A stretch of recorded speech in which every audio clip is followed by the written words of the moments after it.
உலகெங்கிலும் நடக்கும் முக்கிய நிகழ்வுகளை குறுஞ்செய்தி வடிவத்தில் தெரிந்து கொள்ள ஆதன் செயலியை டவுன்லோட் செய்யுங்கள். ஆதன் செயலியை டவுன்லோட் செய்ய டிஸ்கிரிப்ஷனில் உள்ள லிங்கை கிளிக் செய்யவும். மம்தா, கெஜ்ரிவால், கம்யூனிஸ்ட், ஸ்டாலின், காங்கிரஸ் எல்லாரும் ஒன்று ஆகிட்டாங்கன்னா மோடியை காலி பண்ணிக்கலாம் அப்படின்னு பேசினாங்க. ஆனால் நடந்துமே உங்களால் வீழ்த்த முடியலையா சார்? இன்றைக்கி நாங்கள் தான் மெஜாரிட்டி. இன்றைக்கும் மக்கள் நரேந்திர மோடி அவர்கள் தான் மூன்றாவதாக வரணும்னு உட்கார வச்சுருக்காங்க. 5 ஆண்டுகள் பிரதமர் மோடி அவர் அந்த ஆட்சியை கடப்பாரா, பிரதமர் மாற்றப்படுவாங்களா அப்படிங்கிற ஒரு கேள்வி. பாஜகவுக்கு மெஜாரிட்டி இல்லை அப்படிங்கிறதால மன்மோகன் சிங் 10 வருஷம் ஓட்டு வரான், எங்களோட 100 சீட்டு கம்மியாக வச்சுட்டு நரேந்திர மோடி ஓட்டம் என்ன சார்?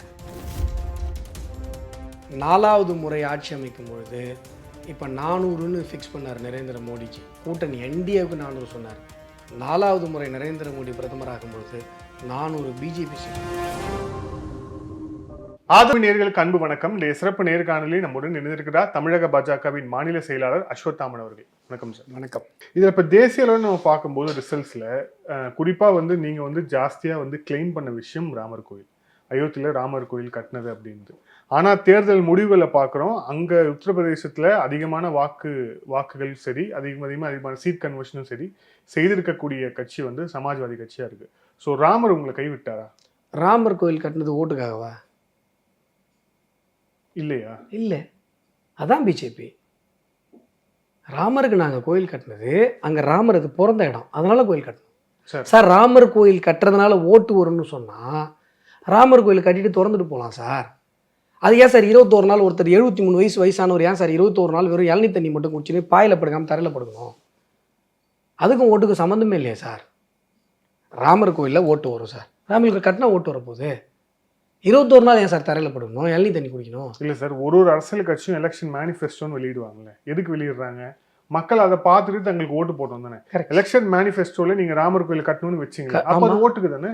நல்லா புரிஞ்சுக்கோங்க, ஓட்டு வரல அப்படின்னா அதை உடனே விட்டுறதுக்கு இல்லை, புரியுதுங்களா? நாங்கள் எங்களுடைய ஐடியாலஜிக்கல் சார்ந்த இப்போ 370 ரிமூவல்னு சொல்கிறோம் சார். 370 ரிமூவலுக்காக ஓட்டர்ஸ் கிரியேட் ஆகிறதுக்கு முன்னாடி இருந்தே நாங்கள் 370 சொல்லிட்டு இருக்கோம்.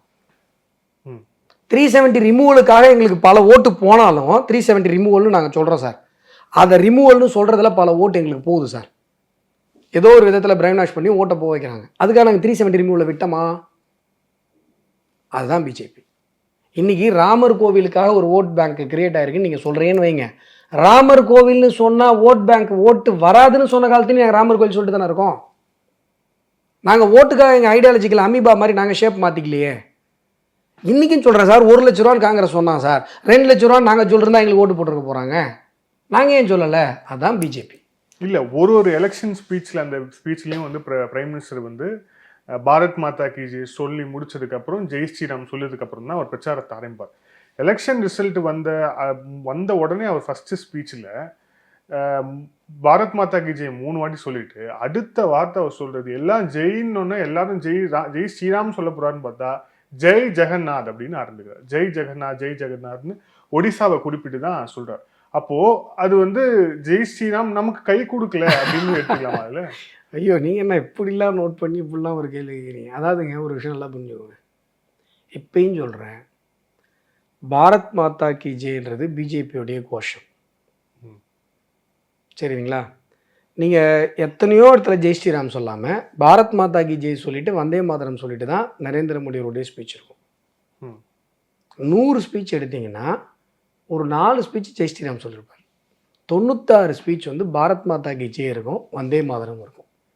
இந்த தேசத்தை தெய்வமாக பார்ப்பது தான் பாஜகவினுடைய அடையாளமே ஒழிய நீங்கள் என்ன சொல்கிறது விட்டா இந்த சைவ வைணவ விளையாட்டுக்குள்ளே மறுபடியும் போயிடுங்க போல இருக்கு, அந்த அளவுக்கு போயிடுங்க போல இருக்கு. இல்லை, அதான் என்ன சொல்கிறாரு, ராமர் கைவிட்டார், ஜெகநாதர் காப்பாற்றிட்டாரு அப்படிங்கிறாங்க.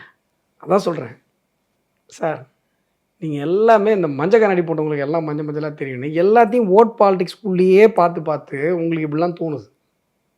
இது மாதிரி உங்களுக்கு தோணக்கூடாது. நீங்கள் சிந்தனையை மாற்றணும். பிஜேபியோடைய ட்ராக்கை பாருங்கள் சார். இன்றைக்கி 192 ஏதோ வந்தே பாரத் ட்ரெயின் நினைக்கிறேன், நம்பர்ஸ் காலைல பேப்பரில் பார்த்தேன்.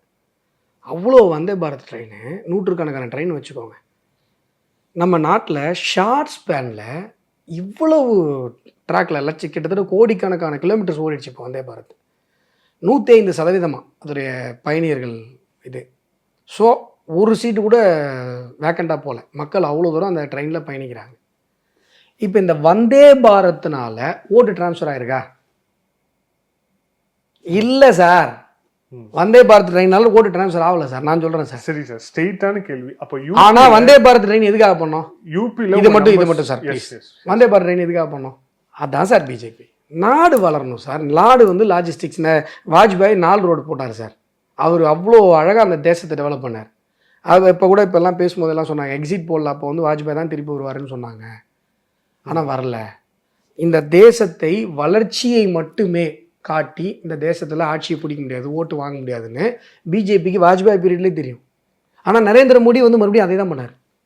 ஏன்னா வளர்ச்சிக்காக வாக்களிக்கிற வரை மக்களிடம் பேச வேண்டுமே ஒழிய, மக்கள் அதை டிவி நிகழ்ச்சிலாம் சொல்லுவாங்கள்ல, எதை பார்க்குறாங்களோ அதை போடாதீங்க, எதை பார்க்கணுமோ அதை போடுங்க அப்படின்னு. மக்கள் எப்படி யோசிக்க வேண்டுமோ அதுவரை மக்களிடம் உரையாடி கொண்டிருக்க வேண்டும் என்பது பாஜக வச்சுட்டாங்க. ஸோ யூபியில் உங்களுக்கு வந்து சீட்ஸ் கம்மியானதுக்கு என்ன காரணம்? குறிப்பாக அந்த அயோத்தி ராமர் கோயில் இருக்கக்கூடிய அந்த பகுதியிலே வந்து சமாஜ்வாதி கேண்டிடேட் ஒருத்தர் வந்து ஜெயிக்கிறாரு. அதுக்கப்புறம் வாரணாசியில் ஃபர்ஸ்ட் 2 ரவுண்டில் பிரதமரே வந்து பின்னடைவை சந்திக்கிறாரு. அவரே வந்து கிட்டத்தட்ட 1.5 லட்சம் வாக்கு வித்தியாசத்துலாம் ஜெயிக்கிறார். அப்படின்னா இவ்வளோ பெரிய ஒரு பேக் ஃபால் அப்படிங்கிறது யூபியில் ஏற்படுறதுக்கான காரணம் என்ன? குறிப்பாக நீங்கள் வேற டபுள் இன்ஜின் சர்க்கார் அப்படின்னுவீங்க, யோகி அவர் இருக்கிறாரு, டபுள் இன்ஜின் சர்க்கார் அப்படின்னுவீங்க. ஸோ அங்கே டபுள் இன்ஜின் சர்க்கார் உங்களுக்கு அங்கே வேலை செய்யலையா? அப்போ சார் டெவலப்மெண்ட்டு, உத்தரப்பிரதேசத்தில் வந்த டெவலப்மெண்ட் அப்படிங்கிறது உலகத்திலே நீங்கள் எங்கேயும் பார்க்க முடியாது. நான் இதை மறுபடியும் சொல்லிட்டு இருக்கேன். அது வந்து சமூக வலைதளத்தில் கூட திருப்பி அதை வந்து பயங்கரமாக ட்ரோல்லாம் பண்ணுறாங்க. ஆனால் உண்மையிலே நீங்கள் அறிவை அப்ளை பண்ணி பார்த்தீங்கன்னா உங்களுக்கு இந்த விஷயம் புரியும். இப்போ வந்து ஒரு வளர்ந்த ஒரு மாநிலத்தை அடுத்த லெவலுக்கு எடுத்துகிட்டு போகிறதுன்றது கொஞ்சம் சுலபமான காரியம். ஆனால் உத்தரப்பிரதேசம் மிக நீண்ட நாட்களாக வளர்ச்சியே பார்க்காத ஒரு பகுதி. 25 கோடி பேர் மக்கள் தொகை கொண்ட, அதாவது உலகத்தினுடைய பல தேசங்களில் நீங்கள் ஒரு 7-8 ஆஸ்திரேலியா வரும் மக்கள் தொகை அளவில் பார்த்தீங்கன்னா, பல மடங்கு உலகத்தினுடைய பல தேசத்தினுடைய மக்கள் தொகையை ஒப்பிடும்பொழுது உத்தரப்பிரதேசத்தினுடைய மக்கள் தொகை பல மடங்கு நீங்கள் பெருக்கி போட்டால் தான் வரும். அவ்வளவு பெரிய மக்கள் தொகை கொண்ட ஒரு ஊரில் இன்றைக்கி 33 லட்சம் கோடி இன்வெஸ்ட்மெண்ட்டு ஒரே டைமில் கொண்டு வராரு அப்படின்னு சொன்னால் இட்ஸ் நாட் ஈஸி ஜாப். இப்போ ஒன்றும் இல்லை, அயோத்தியை சுற்றி அங்கே டெவலப் பண்ணியிருக்கிற டூரிசம், அந்த விஷயங்கள், இந்த நதியை சுத்தப்படுத்துறது, அந்த எக்ஸ்பிரஸ் வேலாம் உத்தரப்பிரதேசத்தில் கொண்டு வந்திருக்கிற எக்ஸ்பிரஸ் வேலாம் பார்த்திங்கன்னா அவ்வளோ அருமையாக கொண்டு வந்திருக்காரு.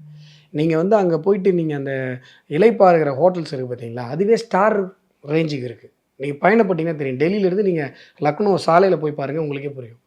அவ்வளவு விஷயங்கள் கான்ஷியஸாக பண்ணுறாரு. எங்கேயுமே ஊழல் இல்லை, 100% டிரான்ஸ்பரன்சி. நீங்கள் முன்னாடிலாம் உத்தரப்பிரதேசம், பீகார்லாம், இப்போ பீகார் சொல்ல முடியாது, பட் உத்தரப்பிரதேசம் பாருங்கள். முன்னாடிலாம் பார்த்தீங்கன்னா அந்த 10th எல்லாம் ஏறி விட்டு போடுற ஃபோட்டோலாம் வரும். இன்றைக்கி எஜுகேஷனில் மாற்றம் கொண்டு வந்திருக்காரு, பல விஷயங்கள் இங்கே செயல்படுத்திக்கிட்டு இருக்காரு. நான் தான் சொல்கிறேன் சார், 90லேருந்து 95 கொண்டு வரது சாதனை இல்லை சார், 0லேருந்து 80 கொண்டு வரது மிகப்பெரிய சாதனை சார்.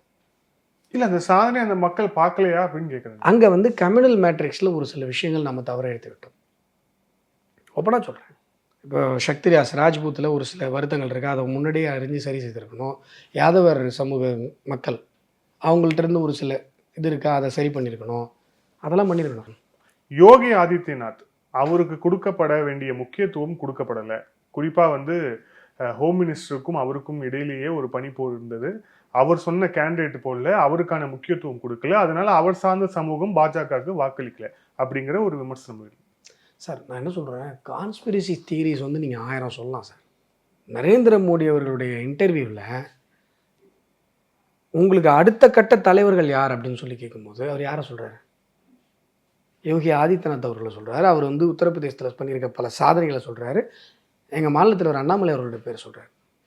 அவர் வந்து தமிழகத்தில் ஒரு நல்ல ஒரு ஐபிஎஸ் ஆஃபீஸ்லேருந்து வெளில வந்து இங்கே வந்து எங்களுக்காக வந்து பண்ணிகிட்ருக்காரு அப்படின்னு சொல்கிறார். அப்போது யோகி அவர்கள் நரேந்திர மோடி அவர்களுடைய மனதில் எந்த அளவுக்கு இருக்காருன்றதை அதிலே தெரியும் உங்களுக்கு. ஸோ அதை தாண்டி நீங்கள் இந்த மாதிரியான கான்ஸ்பிரசி தியரிக்குள்ளே போனால் அதுக்கு நான் எந்த பதிலும் சொல்ல முடியாது. ஆனால் வளர்ச்சியை மக்கள் விரும்புகிறார்கள். நீங்கள் எப்பயுமே பார்த்தீங்கன்னா முன்னாடிலாம் தமிழ்நாட்டில் சொல்லுவாங்க, பார்லிமெண்ட் எலெக்ஷனில் ஒரு மாதிரி போடுவாங்க, ஸ்டேட் எலெக்ஷனில் ஒரு மாதிரி போடுவாங்க அப்படிலாம் சொல்லுவாங்க. அதே மாதிரி உத்தரப்பிரதேசத்தில் இப்போ நீங்கள் அசெம்பிளி வச்சிங்கனாலும் மறுபடியும் யோகிஜி தான் அங்கே சிஎம். ஏன்னா அங்கே வளர்ச்சியினுடைய நன்மைகளை எல்லா தரப்பு மக்களும் அனுபவித்துக் கொண்டிருக்கிறார்கள். இஸ்லாமிய சகோதரர்கள் பல பேர் யோகிக்கு தான் ஓட்டு போடுறாங்க. இது கம்யூனல் மேட்ரிக்ஸ், அதில் சின்ன சின்ன விஷயங்கள் நம்ம கவனிக்காமல் விட்டுட்டோம் அப்படிங்கிறது என்னுடைய பர்சனல் கருத்து. ஆனால் இதை பிஜேபி எங்களுடைய கட்சி ரொம்ப சாதாரணமாக சரி பண்ணிடும். இல்லை நீங்கள் அடுத்து வருகிற தேர்தலில் உத்தரப்பிரதேசத்தோட ரிசல்ட்டை பார்த்தீங்கன்னா பிஜேபி எப்படிப்பட்ட கட்சின்னு உங்களுக்கு புரியும். காங்கிரஸை தொடர்ச்சியாக விமர்சிச்சுட்டே இருந்தீங்க, குறிப்பாக அவங்களுடைய தலைவர் ராகுல் காந்தியும் விமர்சிச்சுட்டே இருந்தீங்க. ஆனால் இந்த எலெக்ஷனில் அவங்க கிட்டத்தட்ட ஒரு 99 சீட் அவங்க ஜெயிச்சிருக்காங்க அப்படிங்கிறத பார்க்கணும். ஸோ ரிவைவல் அப்படின்ட்டு அவங்க சொல்கிறாங்க, அதை கொண்டாடுறாங்க. ராகுல் காந்தி எங்கே போனாலும் அந்த இந்தியன் கான்ஸ்டியூஷன் புத்தகத்தை தான் கொண்டு போய் இது பண்ணார். பாரத் ஜோடோ யாத்திரை நீங்கள் எல்லாம் கிண்டல் பண்ணீங்க. பாரத் ஜோடோ யாத்திரை எங்கே நடக்கிறாரு, அவர் நடக்கலாம் ஒன்றும். ஆனால் அவர் நடந்த இடத்துல எல்லாமே போலிங் ஜாஸ்தியாக இருக்குது, அவர் நடத்த எல்லாமே சீட் கன்வர்ஷன் நடந்திருக்கு அப்படின்னு சொல்கிறாங்க. ஓகே, ஆக்சுவலாக பார்த்தீங்கன்னா 99 சீட்டு காங்கிரஸ் தனியாக ஜெயிக்கலை. இதுவரை பாரத தேசம் சந்திக்காத ஒரு மிகப்பெரிய கூட்டணி. நான் தான் நேற்று பேசும்போது சொன்னேன், நேரு 3 பீரியட் இருந்தார், அந்த சாதனையை நரேந்திர மோடி பீட் பண்ணுறாருன்னு சொல்கிறாங்க. அது நேரு பண்ணது சாதனையே கிடையாது. ஏன்னா ஃபஸ்ட்டு டைம் அவர் பிஎம் ஆனது எலெக்ஷனில் இல்லை, 2வது 3வது பண்ணது தான் எலெக்ஷன். கரெக்டு தானே நான் சொல்கிறது? 2வது 3வது கூட எதிர்கட்சியே இல்லை, ஒரே கட்சி தான். இப்போ கம்யூனிஸ்ட் சீனா மாதிரி ஒரே கட்சி தான் இருந்தது. இப்போ காங்கிரஸ் மட்டும்தான் இருந்தது. அவர் காங்கிரஸுடைய லீடராக ஆர்கானிக்காக வந்தார். ஆனால் இன்றைக்கி நீங்கள் சொல்கிற அந்த 99 சீட்டில் எத்தனை கட்சியோட ஓட்டு இருக்குது சார்? நீங்கள் சார் உங்களுக்கு ஞாபகம் இருக்கான்னு தெரில, இந்த எலெக்ஷன் இந்த சீன்லாம் ஆரம்பிக்கும் போது, இந்த எலெக்ஷன் மூடு ஆரம்பிக்கும் போது ஒரு டாக் இருந்தது சார். இந்த சோகால்டு ஆக்டிவிஸ்ட்டு பத்திரிகாரங்கள்லாம் கூடி ஒரு விஷயம் பேசினாங்க. நரேந்திர மோடி அவர்களை வீழ்த்த வேண்டும் என்று சொன்னால் இருக்கிற எல்லாரும் ஒன்று கூட்டிட்டாங்கன்னா வீழ்த்திடலாம். அது ஒரு பெரிய மேஜிக் நடந்துடும். மம்தா, கெஜ்ரிவால், கம்யூனிஸ்ட்டு, ஸ்டாலின், காங்கிரஸ் எல்லாரும் ஒன்று ஆகிட்டாங்கன்னா மோடியை காலி பண்ணிடலாம். ஆனால் அது நடக்கவே நடக்காது அப்படின்னு பேசினாங்க. ஆனால் நடந்துமே உங்களால் வீழ்த்த முடியலையா சார்? நடந்துமே உங்களால் வீழ்த்த முடியல. இன்றைக்கி நாங்கள் தான் மெஜாரிட்டி. இன்றைக்கும் மக்கள் நரேந்திர மோடி அவர்கள் தான் 3வதாக வரணும்னு உட்கார வச்சுருக்காங்க. இல்லை, வரணும்னு உட்கார வச்சுருக்காங்க. பட் ஆனால் உங்களுக்கு தனி பெரும்பான்மைங்கிறது கிடைக்கல. இப்போ நிறைய விமர்சனம் என்ன எழுதுனா, ஒரு டிவி 2 ரிமோட். ஒரு டிவி பாஜக பிரதமர் பதவியில் இருக்கக்கூடிய மோடி அவர்கள், 2 ரிமோட். ஒன்று நிதிஷ்குமார், இன்னொன்று சந்திரபாபு நாயுடு. ஒருத்தர் 16 எப்போ வேண்டுமானாலும் அவங்க 2 பேர் பிடிச்சிட்டு போயிடலாம். லாஜிக்கே இல்லை சார். ஒருத்தர் 16 சீட்டு, ஒருத்தர் 12 சீட்டு சார். சரி, சரிங்களா? ஒருத்தர் 16, ஒருத்தர் 12. இன்னும் இதில் ஒரு விஷயம் என்ன, இவங்க பேசுகிறதுல கவனிக்காமல் எல்லாரும் பேசுகிறது, நாங்கள் ஜெயிச்சுட்டு மெஜாரிட்டி என்டிஏவுக்கு பத்தாமல் வெளிலேருந்து ஆளுங்களை கொண்டு வரல. நாங்கள் ஜெயிக்கும் போதே என்டிஏ கூட்டணி தான். அது என்டிஏ கூட்டணிக்கு தான் இப்போது எங்களுக்கு கிடைச்சிருக்கிற 200 அலையன்ஸோடு சேர்த்து எவ்வளோ வந்திருக்கு? அலையன்ஸோடு சேர்த்து 290க்கு மேலே, 292. 292 சீட்டு எங்களுடைய கூட்டணிக்கு கிடைச்சிருக்கு. என்ன சொல்ல போனால் 293. 293. இப்போ 10 இண்டிபெண்ட்டே வந்திருக்காங்க, 303 இப்போ கையில் இருக்குது. இந்த 10 அதுக்கப்புறம் வந்தது. அந்த 10 பிஜேபிக்கு வந்த ஓட்டு இல்லை, இப்படியே வச்சுப்போம். அந்த 10 எம்பி பிஜேபிக்கு வந்த ஓட்டு இல்லை. 293 பிஜேபி வரணும்னு வந்த ஓட்டு தானே. நிதிஷ்குமார் அவர்களுக்கும் சந்திரபாபு நாயுடு அவர்களுக்கும் போட்ட ஓட்டு பாரத பிரதமராக நரேந்திர மோடி அவர்கள் வரணும்னு போட்ட ஓட்டு தானே. எங்கள் கூட்டணியில் மெஜாரிட்டி கிடைக்காம வெளிலேருந்து வாங்கும் போது கூட இந்த விமர்சனங்கள் சொல்லலாம். எங்கள் கூட்டணி வந்துருச்சே. ஆனால் நிதிஷ் அவர்களுடைய, நிதிஷ் சந்திரபாபு 2 பேருடைய கடந்த கால அந்த நடவடிக்கைகள், அவங்களுடைய பேச்சு எல்லாமே இப்போ எடுத்து போட்டுருக்காங்களா, நீங்களும் பார்த்துருப்பீங்க. மோடியை போல ஒரு மோசமான நபர் இல்லவே இல்லை. அவருக்கு பிரதமராக உட்காரத்துக்கு யார் வேணா இருக்கலாம்னு சந்திரபாபு நாயுடு சொல்றாரு. நிதிஷ்குமார் அவருக்கு பேரே பல்டி மாமான் இருக்கு. அவர் எப்போ எங்க தாவாருன்னு சொல்லிட்டு அவருக்கே தெரியாது, அவங்க கூட இருக்கவங்களுக்கே தெரியாது அப்படிங்கிற ஒரு சூழல். சோ இவ்வளவு ஒரு அன்ட்ரஸ்டபிள் பார்ட்னர்ஸை வச்சு ஒரு மெஜாரிட்டி கவர்மெண்ட் ரன் பண்ண முடியும். மன்மோகன் சிங் பீரியட் மாதிரி 145 200 அப்படின்னு சொல்லி மெஜாரிட்டிக்கு ரொம்ப மைனாரிட்டியாக போய், மெஜாரிட்டிக்கு இவங்களுக்கு சம்மந்தமே இல்லாத மாதிரி மைனாரிட்டி ஓட்டை வச்சுக்கிட்டு திமுக மாதிரி நாங்கள் 30 எம்பி வச்சுருக்கோம் 40 எம்பி வச்சுருக்கோம்னு சப்போர்ட்டில் இருந்தால் இதெல்லாம் நீங்கள் பேசலாம். இது 40 இல்லை சார், ஒருத்தர் 16 ஒருத்தர் 12 சார். விஷயம் புரியுதா உங்களுக்கு? இல்ல புரிஞ்சாலும் அவங்க அவங்க அவங்க இருந்தாதான் சார் உங்களுக்கு மெஜாரிட்டி சார் அந்த நல்லா இது இருக்குல்ல. நல்லா புரிஞ்சுக்கோங்க சார். ஒருவேளை நான் இதெல்லாம் ஹைப்போதெட்டிக்கலாக சொல்கிறேன், நீங்கள் ஹைப்போதெட்டிக்கலாக கேட்கறதுனால 12 இருக்கிறவர் போனால் 40 இருக்கவங்க வருவாங்க சார். இதெல்லாம் அரசியல் நடக்கும் சார். மெஜாரிட்டி யாருங்க? 40 இருக்கவங்கள நீங்க யாரை சொல்றீங்க? நான் ஹைப்போதெட்டிக்கலாக சொல்கிறேன். அப்புறம் நீங்கள் வந்து 12 போகணும்னு சொன்னால் நான் அப்படி தான் சொல்லுவேன். ம். புரியுதுங்களா? அரசியலில் எது வேணால் எப்படி வேணால் நடக்கலாம். ஆனால் எங்களுடைய மெஜாரிட்டிங்கிறது மன்மோகன் சிங் வாங்காத மெஜாரிட்டி. 10 வருஷம் நீங்கள் ஓட்டுனீங்க ஆட்சியை. எங்களோட கிட்டத்தட்ட 100 சீட்டு கம்மியாக வச்சுருந்து நீங்கள் 10 வருஷம் ஓட்டுவீங்க. நாங்கள் ஓட்ட மாட்டோம்னு நீங்கள் சொன்னீங்கன்னா அப்போ நான் என்ன சொல்கிறது இதுக்கு? இல்ல நீங்க வாங்காத மெஜாரிட்டி வந்து வாஜ்பாய் அவர்களும் வாங்காத மெஜாரிட்டி, அதை விட ஜாஸ்தியா தான் வாங்கிருக்கீங்க. பட் ஆனா அதுல sir third time sir. Correct. அதுல இன்னொரு நீங்க விஷயம் சொல்றாங்க. தங்கத்துல இழைச்சி ராஜராஜ சோழனே வந்து ஆட்சி பண்ணாலும் 10 வருஷத்துல ஆன்டி கம்பென்சி வரும்னு சொல்லுவாங்க இல்ல தெரியுங்களா? இன்னொரு விஷயம் சொல்றாங்க. அதாவது நீங்க பாஜக வந்து 3வது டேர்ம்ல வந்து ஒரு கான்ஸ்டிடியூஷனல் அமெண்ட்மெண்ட்டா ரிஃபார்ம்ஸா வந்து கொண்டு வரணும்னு அவங்க நிறைய பிளான் பண்ணி வச்சிருந்தாங்க. குறிப்பா யூனிஃபார்ம் சிவில் கோடு உள்ளிட்ட நிறைய விஷயங்கள், பாகிஸ்தான் ஆக்பேட் காஷ்மீர் அது உள்ளிட்ட நிறைய விஷயங்கள். ஸோ நீங்க கான்ஸ்டிடியூஷனல் அமெண்ட்மெண்ட்லாம் நாடாளுமன்றத்தில் கொண்டு வரணும்னா 2/3 மெஜாரிட்டி வேணும். உங்களுக்கு ஒரு சிம்பிள் மெஜாரிட்டி இருக்கு கூட்டணியோடைய, உங்களால் அதை பாஸ் பண்ண முடியாது அப்படிங்கிற நிலைமை. ஸோ இப்போ 5 வருஷம் ஆட்சி கொடுத்தா கூட உங்களால போட்ட முடியும், பட் ஆனா இந்த கவர்மெண்டால எந்த ரிஃபார்மும் கொண்டு வர முடியாது அப்படின்னு ஒரு பார்வை வைக்கிறாங்க. இது நீங்க நினைச்சதுக்கு எதிரானது இல்லையா? அது கண்டிப்பா அந்த கவலை வந்து எனக்கே கூட இருக்கு. ஏன்னா நம்ம 400 வந்திருக்கணுமே, ஏன் வரல?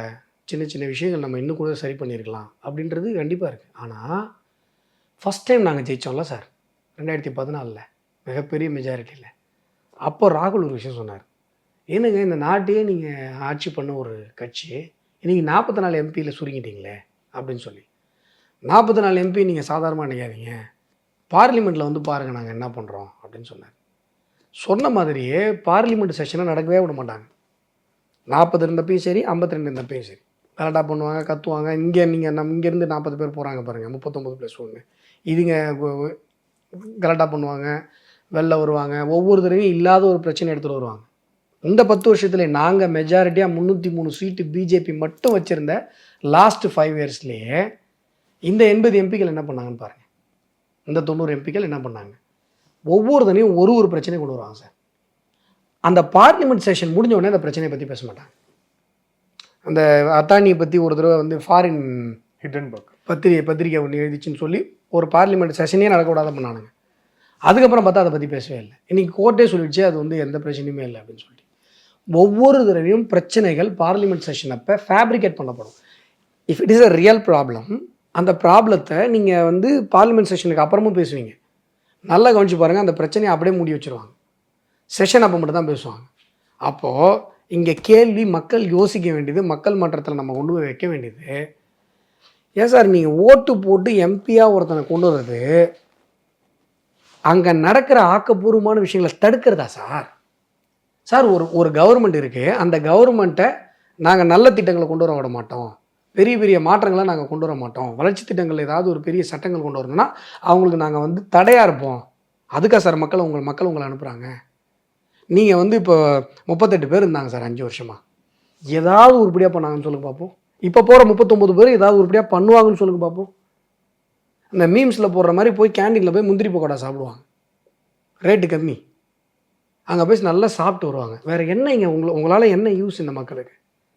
ஓகே, இதில் 5 ஆண்டுகள் பிரதமர் மோடி அவர் வந்து அந்த ஆட்சியை கடப்பாரா அப்படிங்கிற ஒரு கேள்வி, பிரதமர் மாற்றப்படுவாங்களா அப்படிங்கிற ஒரு கேள்வி. இது ஹைப்போதெட்டிக்கல் தான், நான் இல்லைன்னு ஒத்துக்கிறேன். ஆனாலும் ஏன் அதை கேட்குறாங்க அப்படின்னா பாஜகவுக்கு வந்து மெஜாரிட்டி இல்லை அப்படிங்கிறதால. 5 ஆண்டுகள் குறிப்பாக வந்து பிரதமர் மோடி அவர்களுடைய அந்த ஒரு அவருடைய அந்த கேரக்டர், அவருடைய அந்த விஷயத்தை பற்றி சொல்லும் போதும் ஒரு விஷயம் சொல்கிறாங்க. அவருக்கு வந்து ஒரு டிசைசிவாக ஒரு முடிவை எடுக்கக்கூடிய ஒரு நபர். அவரால் வந்து வாஜ்பாய் மாதிரி வந்து அந்த அளவுக்கு வந்து அரவணைத்து அவரால் கொண்டு போகிறதுக்கான வாஜ்பாய் அளவுக்கு இருந்த மாதிரியான ஒரு டெண்டன்சி அவருக்கு இல்லை. ஸோ அவர் வந்து இந்த கவர்மெண்ட்டை வந்து இந்த 5 வருஷம் இந்த கொண்டு போகிறதே கஷ்டம் அப்படிங்கிறாங்க. இவ்வளவு நாளா பாஜகவை ஆதரித்தவர்களே அப்படி சொல்றாங்க. 303 ஜெயிச்சப்பையும் அமைச்சரவையில் கூட்டணிக்கு இடம் கொடுத்தோமா? அப்புறம் 303 ஜெயிச்சா எந்த கட்சியாவது கூட்டணி கட்சிக்காரங்களுக்கு அமைச்சரவையில் இடம் கொடுக்குமா? ஆனால் ஒரு ப்ளம் போர்ட்ஃபோலியோஸ்லாம் இல்லைல்ல உங்களுக்கு. That is different. எங்கள் எம்ஓஎஸ் கூட கொடுக்கணும்னு எங்களுக்கு அவசியம் இல்லையே. அவசியம் இல்லையே சார். 303 சார், மெஜாரிட்டி 672, நாங்கள் வச்சுருக்கிறது 303. எதுக்கு நாங்கள் கூட்டணி கொடுக்கணும்? ஏன் மோடி கொடுத்தாரு? அப்படிப்பட்டவரை நீங்கள் டெசிசிவ் இன்க்ளூசிவ் இல்லைன்னா எப்படி சார்? கொடுத்தாரே சார், மெக்னானிமிட்டி சார் கொடுத்துருக்காரு, 10 வருஷமாக கொடுத்துருக்காரு. That so problem. 5 ஆண்டுகள் மோடி அவர்கள் தான் பிரதமர் சார். 5 ஆண்டுகள் நரேந்திர மோடி அவர்கள் இருப்பாரா, இல்லை வந்து 5 வருஷம் ஓட்டுருவீங்களா? இது எல்லாமே பேய் கதை சார், இதெல்லாம் கேள்வி இல்லை.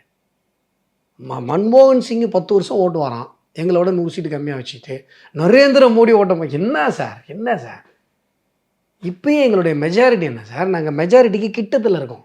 எங்களுக்கு குறையிறது 20-25 குறையுது, அவ்வளோதான். எங்களை போய்ட்டு என்னன்னா நீங்கள் என்ன வச்சுருக்கீங்க? இத்தனை வருஷமாக இந்த நாட்டை ஆண்ட கட்சி, இத்தனை கூட்டணி. சார், ஒரே ஒரு மனுஷனை எதிர்த்து எல்லாரும் பேசுனாங்க சார், எல்லாரும் திட்டினாங்க சார். ஆனால் எல்லாரும் ஒன்று கூடுனாங்க சார். இப்போது 3வது பீரியடில் நீங்கள் அதை எல்லாரும் விட்டுட்டாங்க சார். இந்த எல்லாரும் ஒன்று கூடுறதே பெரிய மிராக்கல்னு பேசிகிட்டு இருந்தாங்க எல்லாம். மோடியை பிடிக்காதவங்களாம் என்ன சொன்னாங்கன்னா, இந்த ராகுல், ஸ்டாலின், மம்தா, கெஜ்ரிவால் இவங்கெல்லாம் ஒன்றா கூட்டிட்டாங்கன்னா மோடியை காலி பண்ணிடலாம், இவங்களாம் ஒன்றா கூட மாட்டாங்க, நடக்கவே நடக்காதுன்னாங்க. நீங்கள் நடக்கவே நடக்காதுன்னு சொன்னது நடந்தும் நரேந்திர மோடியை ஒன்றும் பண்ண முடியல சார். அப்போ மக்கள் யார் பக்கம் இருக்காங்க? ஒன்றுமே பண்ண முடியல. அவரை நீங்கள் எந்த இதுவுமே பண்ண முடியல. நாங்கள் ஸ்லாபு பெருசாக வச்சோம். நாங்கள் 400ன்றது பெரிய ஸ்லாப் வச்சோம். எங்களுடைய என்ன சொல்கிறது, லட்சியம் உயர்ந்த லட்சியமாக இருந்தது. ஆனால் இப்பயும் சொல்கிறேன், எழுதி வச்சுக்கோங்க, சின்ன சின்ன விஷயங்கள் கவனிக்காமல் விட்டோம். இப்பயும் எங்கள் டொமைன் இருக்குல்ல, எங்கள் டொமைனில் நாங்கள் வந்து சின்ன சின்ன விஷயங்கள் நாங்கள் சீட்டு குறைஞ்சிட்டோம், கோட்டை விட்டோம். அதெல்லாம் என்ன சொல்கிறது, வித்தின் டே நாங்கள் சரி பண்ணிப்போம். ஆனால் நாங்கள் கால் பதிக்காத பல இடங்களை நாங்கள் கால் பதிச்சிருக்கோம். கேரளாவில் நாங்கள் எங்கள் அக்கௌண்ட்டை தொடங்கிட்டோம், நாங்கள் வந்து ஆந்திராவில் அக்கௌண்ட்டை தொடங்கிட்டோம். இதில் வந்து தமிழ்நாட்டில் எங்களுடைய பர்சன்டேஜ் நாங்கள் அதிகம் பண்ணிட்டோம். ஒடிசாவில் ஆட்சியை பிடிச்சிட்டோம் சார். நாங்கள் கால் பதிக்காத பல இடங்களில் நாங்கள் கால் பதிச்சிட்டோம். ஆல்ரெடி எங்கள் டொமைனாக எங்களுடைய டெரிட்டரியாக இருந்த இடத்துல ஒரு சின்ன ஒரு கேப், சின்ன ஒரு விஷயத்தை நாங்கள் விட்டுட்டோம். அதை நாங்கள் எப்படி சரி பண்ணணும்னு எங்களுக்கு தெரியும். ஆனால் எங்களுடைய டெரிட்டரி ஆல்ரெடி விரிவுபடுத்தப்பட்டிருக்கிறது.